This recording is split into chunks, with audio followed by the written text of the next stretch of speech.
سلام بچه ها، ما اومدیم سراغ یک ویدیو. ما میخوایم یک TNT پرتاب کن بسازیم. بریم سراغش. برای ساخت TNT پرتاب کن به این وسایل نیاز داریم. اولین وسایل به این وسایل 3 تا اینجا میذاریم، 2 تا اینجا، 3 تا هم بالا سرش میذاریم.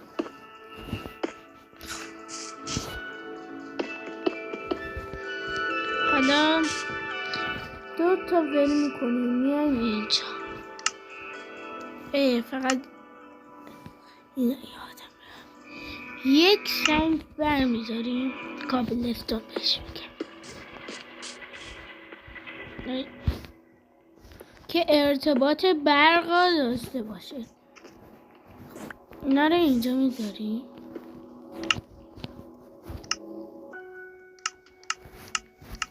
خب حالا ما میریم سراغ اینا رو اینجا میذاریم و ردستون رو این بالا رو میبینیم هی داره چشمک میزنه.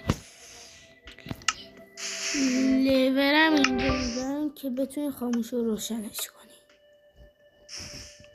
الان ما خاموش نگهش میداریم. ما اول اینا رو میاریم که اینجا بذاریم. از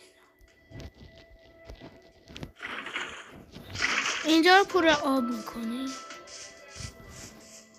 خب بعدش میایم اینجا رو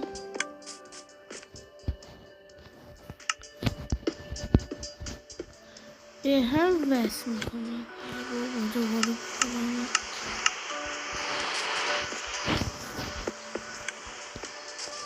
وقتی اینا رو به هم وصل کردید اینجا وایسید. نه حالا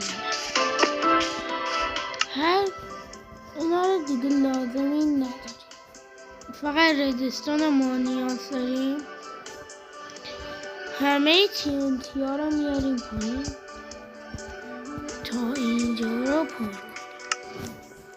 یکیش توی این، یکیش توی این، یکیش توی این، یکیش توی این، یکیش توی این، یکیش اینجا، یکیش اینجا، آخری هم اینجا. میایم اینجا وایسیم.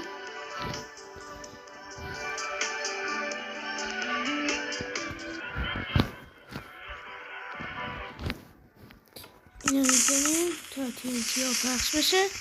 اینو میذاریم و یه TNT پرتاب کنه خیلی جالب واسه اون ساخته میشه.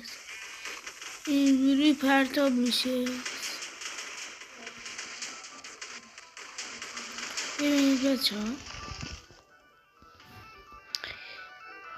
اینجوری همه جا ترکید.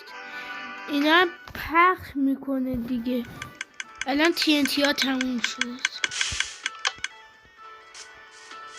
اگه میخواستید دوباره پرش کنید، اصلا کلش 64 تایی بذارید، بار خوکزش. خب بچه ها تا ویدیو بعدی، خدافظ.